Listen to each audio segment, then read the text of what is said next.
Hi everyone, I'm FlagonHG, and this is the video of my attempt at a hardcore Nuzlocke of Pokemon Sapphire using only Fighting Type Pokemon. To see what I define as Hardcore Nuzlocke Rules, check out the description below. But in short, no items in battle, no overleveling past the gym leader's ace, and we're playing on set mode. Fighting Type Pokemon make for a pretty interesting monotype challenge. Fighting types tend to be incredibly physically strong, but often either lack bulk or speed, and usually have very little going for them in terms of special attack. Especially prior to the physical special split in Generation 3, this meant that they usually had pretty limited usable coverage moves, and mainly relied on brute forcing their way through a challenge with powerful fighting and normal type moves. They're also relatively uncommon, meaning that most games don't have too many fighting types to choose from. However, in Hoenn, there are 6 fighting type Pokemon that you can choose from, including a starter, so you can at least get a full team of 6. Well, you can in Ruby and Sapphire. In Emerald, Metatite is unobtainable for some reason, so that's why we're doing this challenge in Pokemon Sapphire instead. Fortunately, many of the fighting types in Hoenn have secondary typings and are generally pretty great Pokemon. So in addition to just brute force punching, most of them have a few other skills in their arsenal. Did someone say skills? Oh my god. This video is sponsored by Skillshare. Skillshare is an online learning community where you can find thousands of classes designed to teach you creative skills, ranging from topics like illustration, graphic design, and video editing. Skillshare has consistently been a sponsor of this channel because I genuinely think that they offer really great classes that will help you take the next step in your creative journey, whatever that may be. If you want to learn how to use Adobe Premiere Pro to edit your own Pokemon Challenge videos, I can't recommend a better resource than Jordy Vanderput's Adobe Premiere Pro for Beginners class. Jordy's class, like all other Skillshare classes, are optimized to put your learning first. There's no commitment or timeline, you can skip individual lessons if you're not interested, and all classes are ad-free, so your quality content is never rudely interrupted. If you want to give Skillshare a try, the first 1,000 of my subscribers to click the link in the description below will get a 1-month free trial of Skillshare's premium membership, so that you can explore your creativity for free. Thanks so much to Skillshare for sponsoring this video. Now, let's get into the challenge. Just as a quick reminder, before we start, I play with Species Clause, so I'll be able to reroll encounters until I get a unique encounter, but I can only use one of each unique evolution line. Okay, let's see how this goes.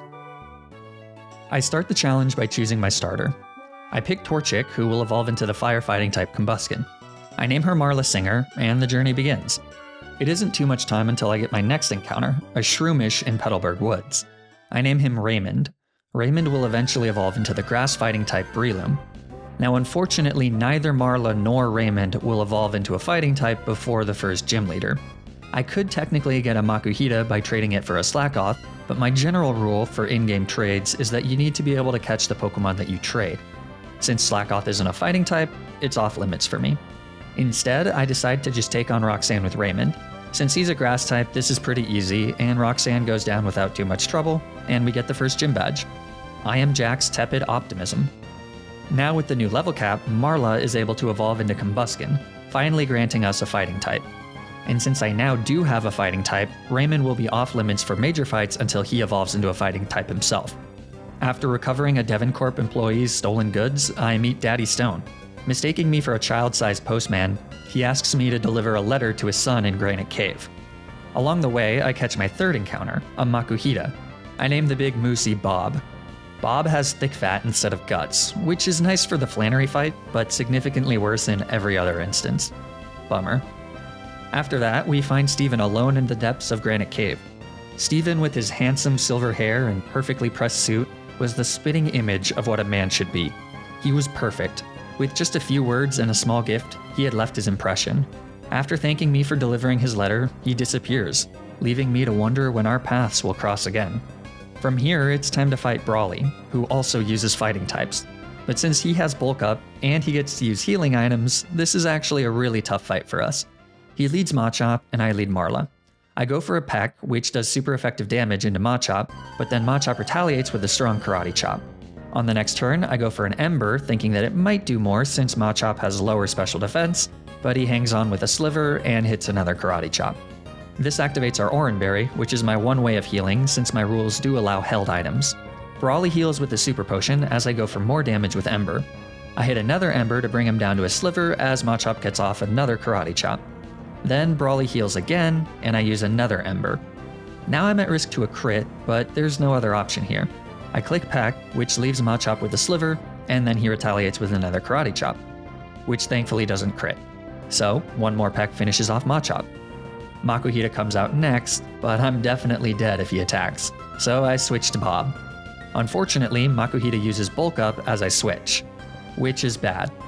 I go for Vital Throw, which always goes last, so Brawly's Makuhita gets off another Bulk Up.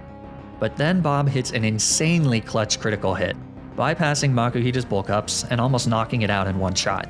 On the next turn, we tank a very strong 2-hit Arm Thrust and finish off the Makuhita with another Vital Throw. If I didn't crit that Vital Throw, there's no chance I was winning that fight. I am Jack's incredible luck. With the new level cap of 23, Raymond is just able to evolve into Breloom, becoming a fully fledged fighting type and getting to rejoin the team. And this is right in time for Watson. Finally, I get a challenge where Watson is in a massive brick wall. Generally though, he's much easier in Ruby and Sapphire than he is in Emerald. He leads Magnemity, and I lead the newly evolved Raymond. A priority Mach Punch is enough to knock out the Magnemite before it can do anything. Second is Voltorb. I hit it with another Mach Punch, but it hangs on to hit a Sonic Boom. But then another Mach Punch finishes it off. Third is Magneton, so I hit it with a fourth Mach Punch, which it tanks, but then it just retaliates with a Thunder Wave, which is cured by our held Cherry Berry. A fifth and final Mach Punch knocks out Magneton, winning us a very easy third gym badge. I am Jack's smug sense of superiority. But next up is Flannery, who is always pretty difficult. Fortunately, Bob is able to evolve into Hariyama, who has enough HP to make up for his lackluster defense stats, meaning that he's a decent tank, especially with Thick Fat. I'm also able to catch a Machop on Route 112. I name him Lou. While training up Lou, I discover that one of my Pokemon has picked up Pokerus, which is a rare virus that doubles the amount of effort values your Pokemon gets from fighting other Pokemon. Once one of your Pokemon gets Pokerus, every other Pokemon in your party will also get infected after spending some time with them. My guys did a pretty bad job at social distancing, I guess. Fortunately, Pokerus is harmless and doesn't have any effect on the run other than the fact that grinding EVs is significantly faster now. Still pretty cool though. Anyways, before Flannery, we gotta take on the Team Aqua boss Archie before he stops the volcano from erupting. I mean, I guess that's bad? Somehow? Okay, well the very, very soft eco-terrorist starts with the Mightyena, which has Intimidate to lower my attack. I lead Raymond and instantly hit it with the Leech Seed, as it retaliates with a pretty weak bite. On the next turn, I switch to Marla, who tanks another bite and gets back to full health thanks to the Leech Seed recovery. Then I kill the Mightyena with a double kick. Then Archie brings out his Golbat. Unfortunately, I was not anticipating that this Golbat would outspeed me, so it hits a Supersonic, though that does get healed thanks to a held Person Berry. But I was also not anticipating that this Golbat would tank a secret power like it was absolutely nothing. I thought that it would at least be a 2-hit kill. And then on the next turn, Golbat hits another 55% accurate Supersonic, and then Marla hurts herself in confusion. I am Jack's rapidly escalating heartbeat. This is bad. I'm obviously at risk to a crit here, but I'm kinda pinned since I grossly underestimated this Golbat. I stay in and get hit by a very hard wing attack, but it thankfully doesn't crit. Only for Marla to hit herself in confusion again. I switch to Bob, who fortunately can survive 2 non-critical hit wing attacks. But Bob only knows fighting type moves, which Golbat has a quad resistance to, and Fake Out, which won't flinch Golbat thanks to its inner focus ability. I go for Fake Out anyways since it'll do the most damage, and then Bob tanks another wing attack. I decide to switch to Raymond, hoping that his defense is high enough to tank a 4 times effective wing attack. It is not. Goodbye, Raymond. Next I bring in Bob and pray for a Fake Out crit, but I don't get it, and Golbat kills Bob with another wing attack. Next out is Lou. I go for a Seismic Toss, but Archie heals with a Super Potion. So from here, it's basically all over. Lou does survive a wing attack to get off another Seismic Toss, but Archie has another Super Potion. So a few turns later, Lou also goes down to another wing attack. Then Marla comes out just to get outsped and killed with a wing attack. I am Jack's immense shame. Can't say I would have predicted wiping to a Golbat, but you know, I've wiped to worse. Anyways, remember that incredibly lucky Brawly fight in Attempt 1? Well, I have to do it again, and I decide that I couldn't rely on Bob getting another clutch critical hit, so I decide to go for a slightly different strategy that still relies on critical hits. On turn 1, I use Focus Energy with Marlon. This increases her baseline chance of getting a critical hit to 25%. From here, I can hopefully get lucky enough to crit a few pecks in order to make my way through this fight. Unfortunately, it doesn't really work out for me. Marla ends up going down to Machop. Then Bob comes out, and it's actually Machop that gets a critical hit on me. We do survive to take out the Machop, but even with the little bit of recovery that we get from our Oran Berry, there's no chance we're beating this Makuhita with only 20 HP. Makuhita goes for a bulk up, and we actually crit one of our arm thrusts, but the arm thrust is only 2 hits. Then Makuhita goes for another bulk up, and we crit another one of our arm thrusts, but again, it's only a 2-hit arm thrust. This ended up being a lot closer than I thought it was going to be, but the end result is still the same. Bob goes down to an arm thrust on the next turn, and we wipe. Now, if you were critically thinking about the Brawly fights from attempt 1 and 2, you may have noticed a very obvious mistake that I made during both fights. If you didn't, that's okay, because I didn't realize it until after attempt 2. In the last 2 attempts, when leading Combusken, I went for Peck, since flying is super effective against fighting. However, Peck is only a 35 base power move, meaning that with super effective damage, it only hits 70 base power. We can compare this to Double Kick, which is a 2-hit move with 30 base power for each hit, totaling 60 base power. However, because Double Kick is a fighting type move, and Combusken is a fighting type Pokemon, we get the same type attack bonus, also known as Stab, which adds 50% to Double Kick's base power, resulting in a move with effectively 90 base power. In other words, Double Kick will always do more damage to Brawly's Pokemon than Peck does. Furthermore, since Double Kick hits twice, using Double Kick increases our chances of getting a critical hit and breaking through bulk up buffs. This is a very, very common mistake amongst beginner Nuzlockers. Pokemon is not just rock, paper, scissors, and super effective moves aren't always the best choice, so make sure to actually do the math before accidentally using an objectively worse move. I really can't believe it took me 2 attempts to catch this mistake. But hey, at least it was a nice learning experience. On attempt 3, things go pretty much perfectly. After setting up a Focus Energy, Machop goes down to 2 Double Kicks. He did get off a bulk up boosted Karate Chop, so we have just over half health when Makuhita comes in. But a critical hit Double Kick takes out the Makuhita before it has a chance to move. We actually got a double critical hit, though we obviously only needed 1. With that, we can just fast forward to the Archie fight. Here's our new team.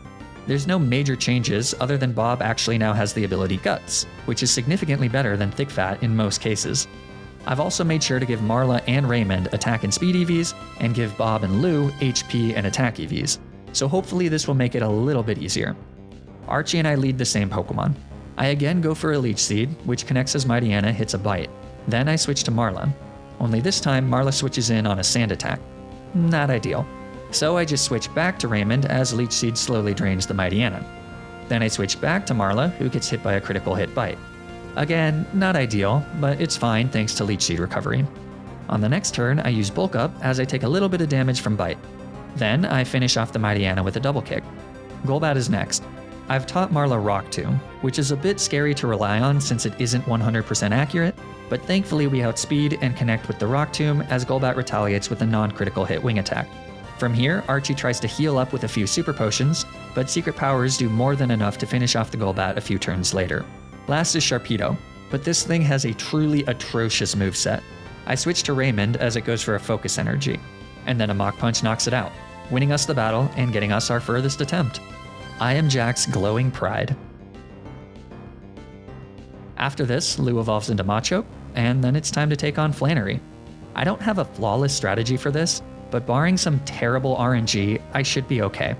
I lead Bob as Flannery leads Slugma. This Slugma's only attacking moves are Overheat, which has very little PP, and Smog, which has pretty poor accuracy. So the plan is to just use Sand Attack 6 times and then switch to Marla. With Slugma's desire to set up Sunny Day and Light Screen, and equipping Bob with a Petra Berry just in case we get poisoned by Smog, this goes perfectly. 6 Sand Attacks later, and Marla comes out. And then she starts setting up Bulk Up. The Slugma actually does hit a few Smogs, but it never poisons, and even if it did, our Petra Berry would cure the poison. So, after 6 Bulk Ups, a single kick knocks out Slugma, and then Flannery's second Slugma comes out. I make sure to use Dig just to stall out another turn of Sun, and then it goes down. Last is the always scary Torkoal, but one last Dig at +6 attack is enough to one-shot the turtle, winning us a surprisingly simple 4th gym badge. I am Jack's growing self-confidence. Next up, it's a straight shot to fight the 5th gym leader, my absent father Norman.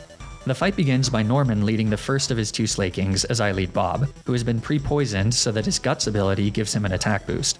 Bob uses Fake Out for some chip and to make Slaking flinch. This means that Slaking loafs on the next turn due to his True On ability, which allows me to freely knock it out with a Vital Throw. Vigoroth is second. I could kill this Vigoroth with a Vital Throw, but the tricky thing here is that Norman's second Slaking knows Focus Punch, so I can't afford to switch after killing the Vigoroth and risk giving him a free Focus Punch. But after potential damage from Vigoroth, I also couldn't stay in if the Slaking decides to just go for a Fachade. So, after hitting Vigoroth with a Sand attack, I switch to Raymond, who tanks a Fachade. Then I set up a Leech Seed as I tank a Slash. Then I switch to Lou, who tanks another Slash, but recovers some HP from Leech Seed. On the next turn, I tank another Slash, and then bring Vigoroth into the red with a Karate Chop. Then Leech Seed leaves Vigoroth with just a Sliver. So Norman uses a Hyper Potion, and I switch to Low Kick. Leech Seed again leaves Vigoroth with a Sliver. So Norman uses another Hyper Potion, and I hit another Low Kick, which gets a slightly higher roll, letting Leech Seed take out the Vigoroth. Norman's second Slaking comes out last, and what happens next is a very niche interaction that I had no idea existed until it happens right here. I go for a Low Kick, which does great damage to Slaking, and then the Slaking loafs, seemingly on his first turn. This isn't supposed to happen. Slaking should always attack first, and then loaf on his second turn. However, the way that switching and or bringing in a Pokemon works in Generation 3 is a little wonky. See, in Generation 3, a Pokemon is brought in to replace a fallen Pokemon immediately after it gets knocked out, as opposed to at the very end of a turn. This is most noticeable in a double battle, where a Pokemon will replace a fallen Pokemon mid-turn before all Pokemon have finished their attacks. This is different than in later generations, where the Pokemon isn't replaced until the end of the turn after all other Pokemon have moved. This is important because when the Vigoroth died as a result of Leech Seed damage, instead of from the damage of a direct attack, the turn was still considered active, and in the process of playing out any other residual effects from things like poison, burn, berries, etc., etc. As a result, the Slaking comes in before the end of that previous turn, effectively making the turn that Vigoroth gets knocked out his turn 1. As a result, the turn that is seemingly turn 1 for Slaking is actually his turn 2. Resulting in a loafing action. This will work if you kill Vigoroth with any passive damage like Sandstorm or Poison, and it's a great way to cheese the Slaking if you're struggling against it. Anyways, sorry for the long side tangent, but I thought it was actually really cool and an interesting thing to think about abusing, though of course this only works in Generation 3 games. After that, Slaking goes down to another Low Kick, and that wins us the 5th gym badge. I am Jack's Inflamed Ego. After defeating my father, I'm given the HM for Surf. So for the second time in our journey, I run into Stephen Stone. Yet again, it's only a brief encounter. It's clear that I am but a fraction of Stephen's wonderful life, just one of the many in his orbit as he traverses Hoenn. Yet it's obvious that he sees something special in me. There's a connection between us that is unmissable, even in these short moments of passing. It isn't too long until I meet him again. This time, he silently observes as I fight a Kecleon. The fight is short because I run away to save experience, but Stephen is still impressed. He's the type of person you want to impress, and he knows it. Again, he's gone in a flash. Next up is the 6th gym leader, Winona, and her flying types. It might not surprise you to know that this fight is incredibly scary. Flying types are obviously super effective to fighting types, and Winona's team is very, very good. She leads with a very fast Swellow. She has a physically bulky steel type in Skarmory. Altaria threatens to sweep after setting up Dragon Dance. Pelipper is there. Point is, this team is actually very difficult to take down with fighting types, especially if Winona manages to land a few crits. Fortunately, you can actually skip Winona for a little bit, which lets me get a few more encounters as long as I make sure to stay under the level cap. First, I can go to Mount Pyre and catch a Metatype. I name him Angel Face. We also pick up the TM for Skill Swap, which might come in. Did somebody say skills? No, we are not doing that again. I can also catch a Heracross from the Safari Zone. The only problem is that Heracross is notoriously difficult to catch, and Pokemon in the Safari Zone can run away. If it runs away, I can't catch it, per Nuzlocke rules. However, there's an error with the way that Pokeblocks are coded that allows you to make it so that a Safari Zone Pokemon will never run away. This is explained very well in a video by Professor Rex, which I've linked in the description. Definitely check out the video, as it's how I learned how to do this. The idea is that if you throw a Pokeblock with a flavor that the Pokemon you are trying to catch neither hates nor loves, it will actually lower its flee rate to 0%. The only problem with this is that Pokemon like different flavors based on their nature, which is completely random. Usually.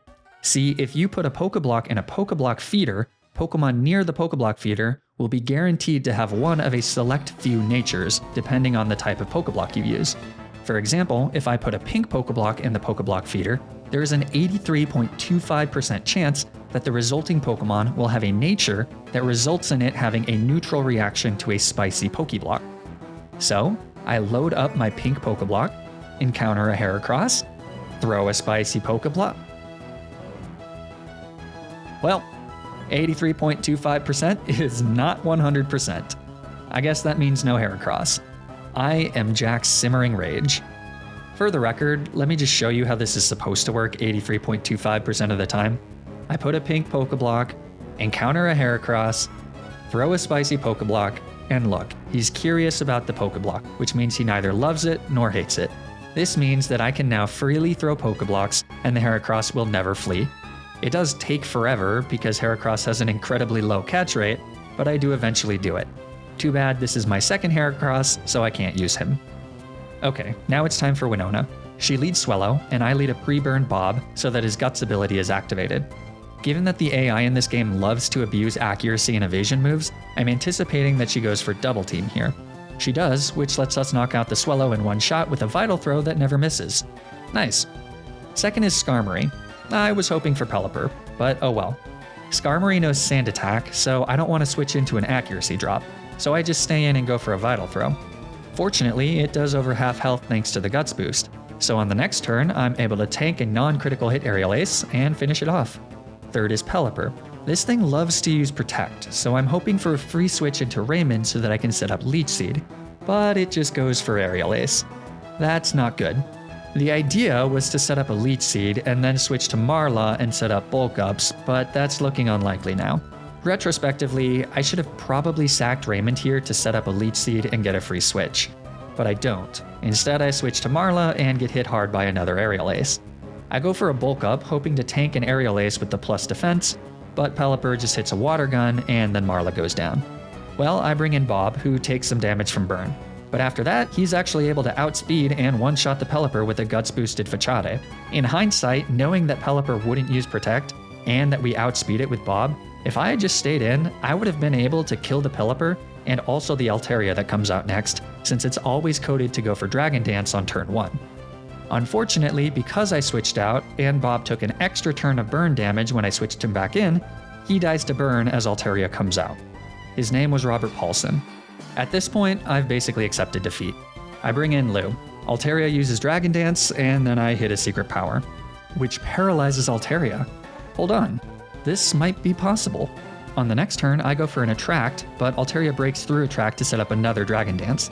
But she'll just keep on using Dragon Dance until she compensates for the paralysis, so I have a window of opportunity here. Unfortunately, Lou isn't hitting particularly hard with Secret Power, and Winona has a few Hyper Potions. Even with Altaria getting paralyzed once, immobilized by Love once, and Lou getting a critical hit, it's not enough to take out the Altaria, and Lou goes down. I bring out Raymond and go for a Headbutt, hoping for a Paraflinch, but there's no such luck. Altaria knocks him out with an Aerial Ace. I am Jack's Cold Sweat. Angel Face comes out last, and to his credit, he is able to knock out Altaria with a critical hit high jump kick. This wins us the battle, but with 4 of our 5 team members dead and no other possible encounters, am I really going to try to solo the rest of this game with just Angel Face?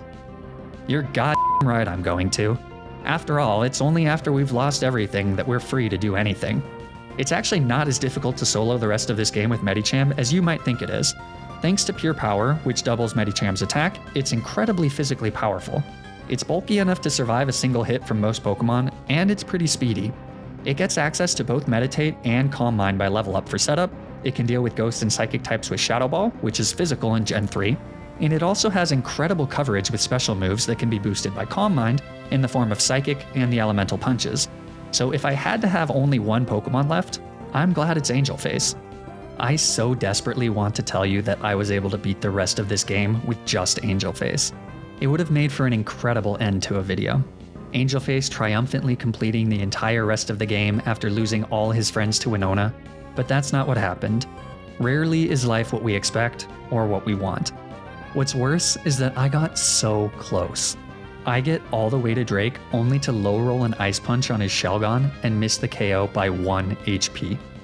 This lets Shelgon hit a Rock Tomb and lower my speed, which means that a few turns later, Drake's Salamence is able to outspeed and knock us out, putting an end to Angel Face's solo campaign.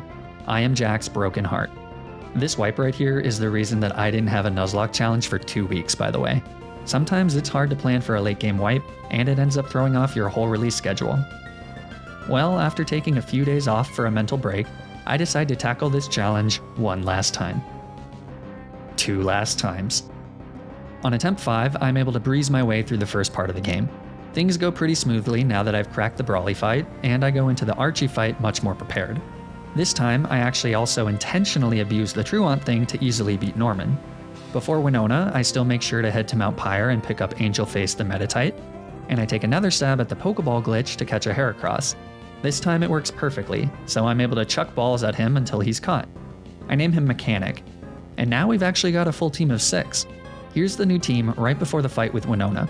I was lucky enough to get another Makuhita with Guts, so other than Natures and IVs, there's no real difference between this team and the team from attempt 3.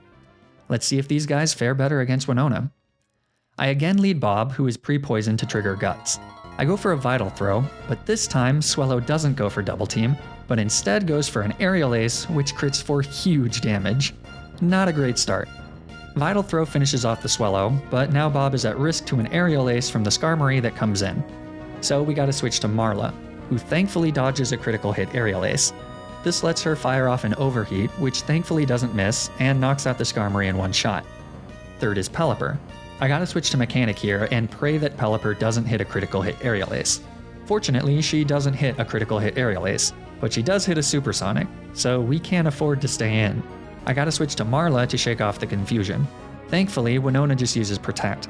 But now we're in the same place. We gotta dodge another critical hit as we switch back to Mechanic. But Pelipper just goes for a Water Gun. So on the next turn, I finish it off with a Fachade, which is boosted by pre-poisoning Mechanic, who also has the ability Guts.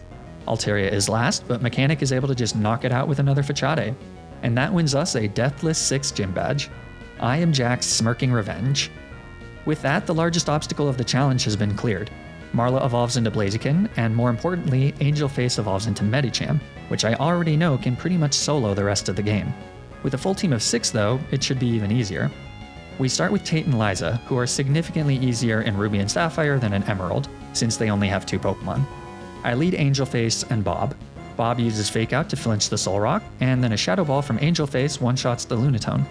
On the next turn, I use Protect with Bob, but it doesn't even matter because Angel Face one-shots the Soul Rock with another Shadow Ball.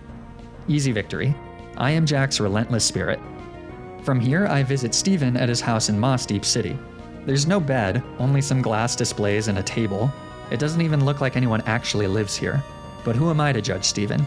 Steven was a night person. While the rest of us slept, he worked. As with many of our encounters, he gives me a gift. This time it's the HM for Dive, which allows me to go to the underwater cavern where I'm forced to face Archie. This is one of the harder late game fights in this challenge. Remember his Golbat? Well, now it's a Crobat, which means it's faster, hits harder, and takes hits better. With just Angel Face, I got lucky and had to dodge some crits. But with a few more Pokemon, I can play this a little safer so that I don't need to actually risk Angel Face. Archie leads Mightyena and I lead Raymond. I hit him with Leech Seed as he goes for a Scary Face to lower my speed. Then I switch to Marla, who actually takes a big chunk from a takedown, though Leech Seed recovers a little bit of that. Then I go for a Bulk Up. Unfortunately, Mightyena uses Scary Face, so we're not going to be outspeeding anything, but we weren't really going to outspeed Crobat anyways, so that's okay. Archie uses a Super Potion on the next turn, and then we take out Mightyena with a Double Kick. Crobat is out next, so I go for a Rock Tomb, but Crobat goes first and hits a critical hit Air Cutter. That's brutal. Marla hasn't been crit like that since grade school. Well, now I bring in Bob. Crobat uses Wing Attack, which doesn't crit, and then Bob retaliates with a Return. On the next turn, Archie uses a Super Potion, so we get off another Return. Now I gotta just hope that Crobat doesn't get another critical hit. He uses Wing Attack, and Bob survives, finishing him off with a Return. Phew. Sharpedo is last, so I switch to Mechanic, who tanks a Slash. Then on the next turn, we knock out the Sharpedo with the Brick Break, winning us the fight. After this, Archie pisses off Kyogre with a little red ball, so it retaliates by unleashing a storm of biblical proportions. Steven stops by to tell me to meet him in Sootopolis City. What a badass. Imagine flying across the open ocean in the middle of a thunderstorm. Couldn't be me. So I head to Sootopolis City, where I meet up with Steven and the Sootopolis City gym leader Wallace, who takes me to the Cave of Origins. Apparently, since I have the blue orb, I have to stop Kyogre. I mean, I could just give you the blue orb, and you could face the giant sea god, but no, sure, make the child do it. After I feel my way through the cave, since I didn't bother to get Flash, I eventually make it to Kyogre. The blue orb activates, Kyogre kinda waddles his way over to me, and then we fight. And by fight, I mean I run. And that saves the world. Steven is there to thank me for my service and encourage me to fight Wallace. Maybe then I'll finally be strong enough to fight Steven himself. So now it's time for the final gym leader. Wallace leads Lovedisk and I lead Angelface. I set up a Meditate and Lovedisk uses Attract. But on the next turn, Angelface left swipes and kills the Lovedisk with a Brick Break. Second is Whiscash, and since it can't one-shot me, I take the chance to set up another Meditate. It does hit a critical hit Earthquake, but it doesn't matter. From here, Brick Break knocks out all his other Pokemon. Celio goes down, Seaking goes down, and even his Milotic goes down. I am Jack's complete lack of surprise. This fight is always pretty easy to set up on, and Medicham is a truly phenomenal Pokemon. Imagine his power if I hadn't already used my Bulk Up TM on Marla. RIP. With all 8 badges, all that's left is Victory Road and the Elite Four.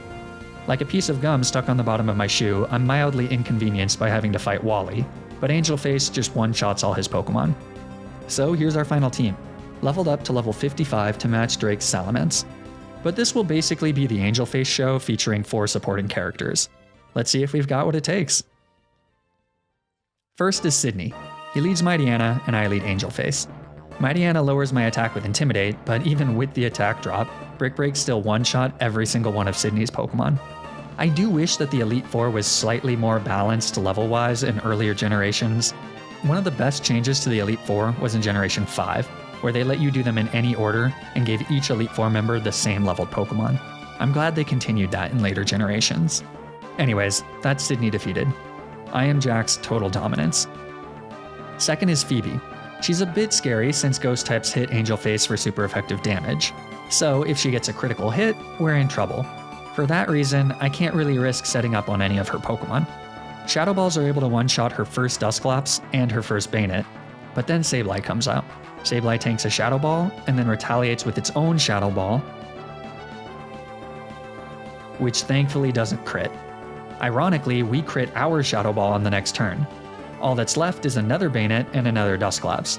They both go down to a single Shadow Ball apiece. I am Jack's Fervorous Wrath. Third is Glacia, but I feel like I don't even have to show this one. Obviously her Ice-type Pokemon go down to a single Brick Break apiece. How do I make this interesting? Maybe a death montage to some silly music? Let's try that.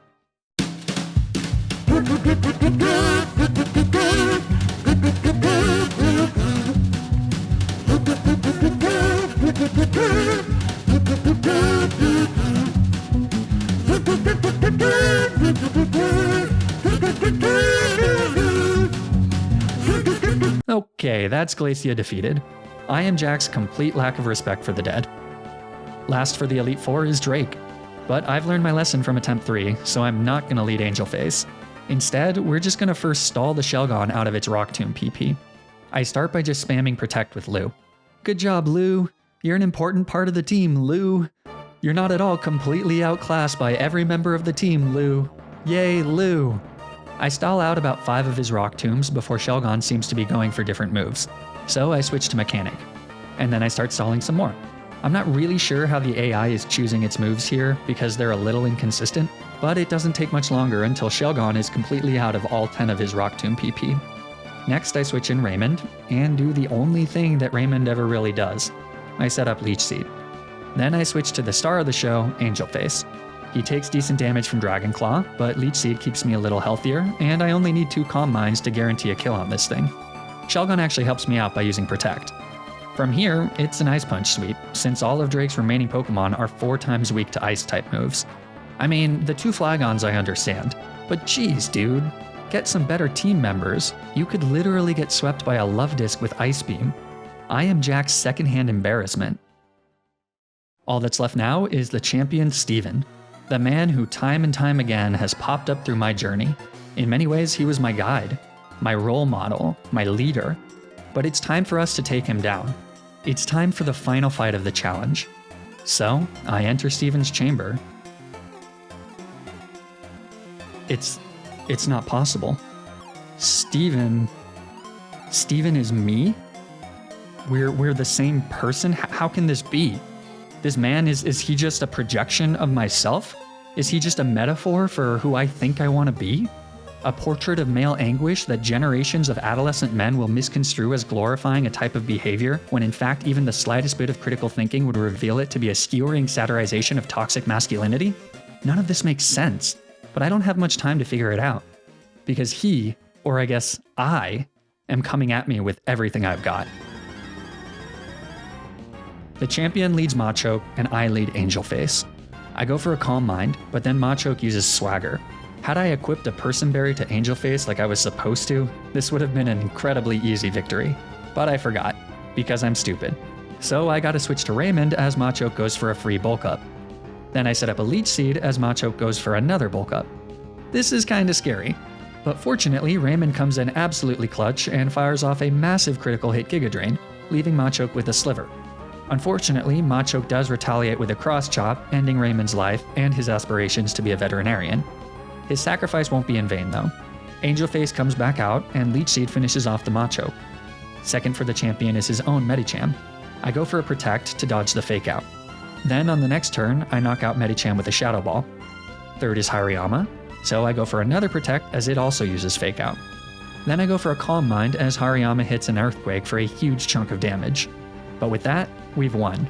Psychic takes out the Hariyama in one shot. Breloom is out next, but it too falls to a Psychic. Fifth is Blaziken, who, like Marla before him, goes down. The champion's last Pokemon is Heracross, but Angelface is just too powerful. A final Psychic knocks him out, winning us the battle and the run. I am Jack's sense of finality. Well, that was a pretty wild run. I was pretty surprised at how difficult certain parts of it were, and then I was also surprised by how insanely easy Medicham made the endgame. I've never really considered how great a Pokemon Medicham is, but this challenge really opened my eyes.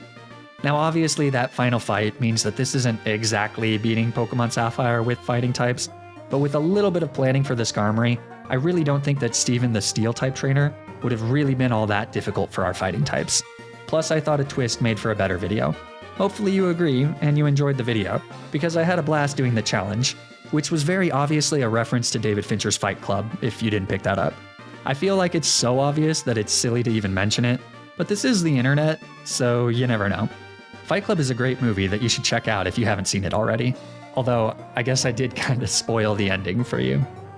Well anyways, thanks to Pokemaster995 for helping me make this ROM hack, and thank you all so much for watching. If you enjoyed watching, please like the video and subscribe. Or don't, I don't know. But I do know that you should follow me on Twitter and Twitch to keep up with streams of my future challenges. And you should also join the Flag on HG community Discord, where you can discuss Nuzlocking and make recommendations for future challenges. The link is in the description.